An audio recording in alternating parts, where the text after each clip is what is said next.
How are you? Good, thank you. How are How are you? you? Fine, So good. thank you.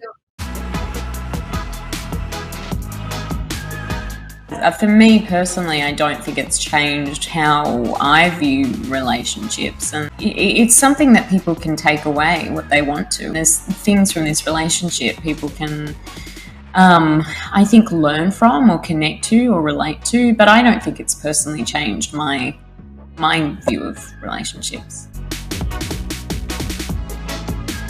I've never been involved personally in a love triangle, no. The Anyone else? thought of having one man but two interested in me at the same time. No, I was in Love Triangle, but that's for immature people in real life. I feel like it's fun in movies and books, right? Because it gives plot. But in real life, it's actually just painful and annoying. I'm thinking Gnarls Barkley and Crazy, and I don't know why. And then I'm also thinking Taylor Swift, and I don't know why. Well, I would say to everyone to check out the Spotify playlist created by the After Team.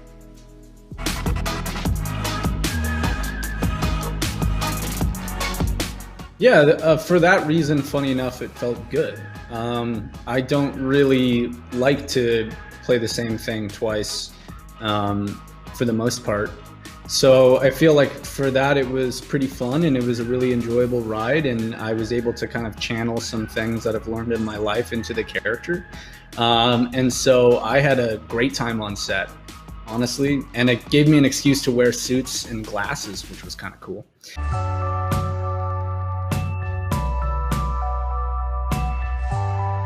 I think, well, that's definitely a theme in this story, and that's, you know, definitely there was a part of the first film because part of this story is about a girl's coming of age and discovering her sexuality, and these books have been so instrumental for so many people in decreasing shame around sexuality, and just the stories that I've been told from Anna.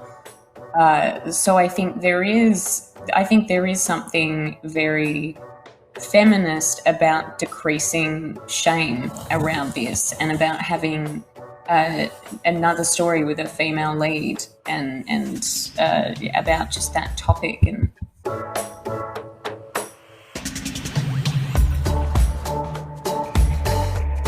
I think if I didn't like someone and then I had to play like I really didn't like them, I might find it difficult because I'm being authentic, but I'm acting. But there's something really nice about me really liking Dylan as a person and then being able to hate him as the character. I don't know, I don't think that emotions need to like correlate.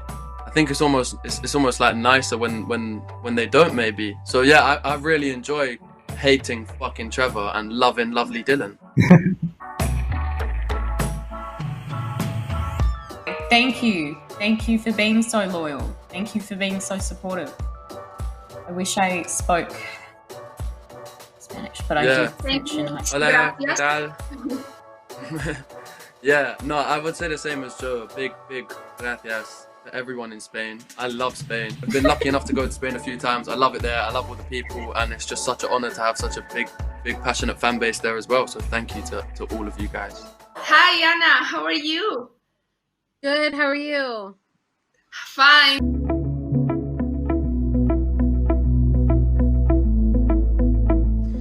Yes and no. It's definitely a different type of writing, and I'm used to writing very long things.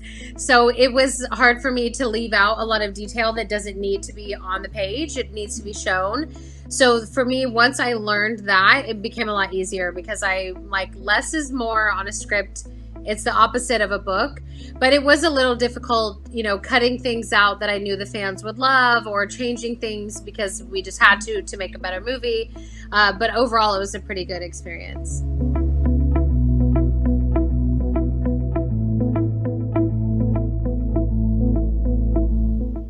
I would say just to remember that times are changing, and a lot more new voices need to be published. We need to literally break down the doors that these publishing houses have put up and get new voices. I'm very tired of going into bookstores, well, pre-COVID, and seeing the same names. And then when I go on a site like Wattpad and I'm reading these incredible stories by people, I'm like, why aren't these published? So I think just my advice would be, don't take no for an answer. write for yourself. Don't take the traditional route. The traditional route is dying anyways. So engage and, embrace this new world that we're in where more voices do have the chance to get heard.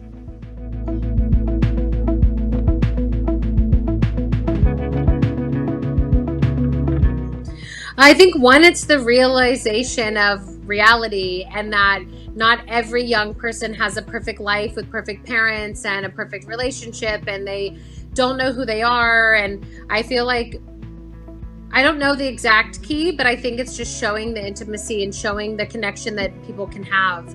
And a lot of my readers have related to the characters in some way. So that has been a big driving force for, I think, the success of the story.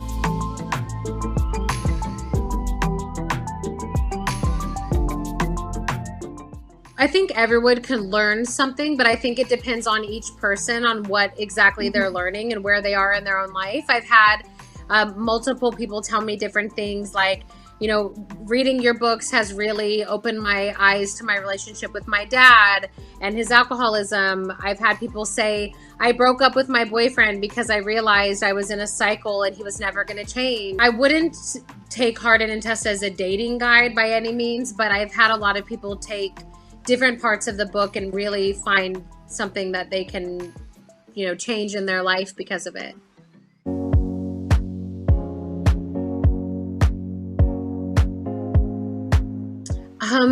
There's so many, but I would say my biggest one is Poison and Wine by the Civil Wars. It was probably the one I listened to the most. I like really sad, moody songs. I'm not really I don't like happy poppy stuff. I mostly only listen to really depressing music.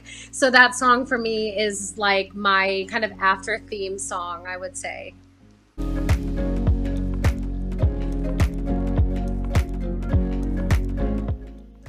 Yeah, I think it would be a little bit different in theater, but I think it would be really interesting. I think it could work as a series. I think it could work almost on any kind of platform. It's a universal love story, so I think it could be adapted to anything.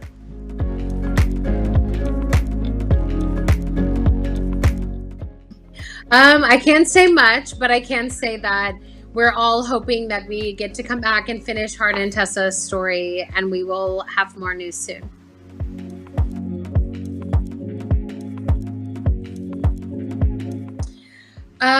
Some of it I can't tell you yet, but the stuff I can tell you is I'm working on a new book.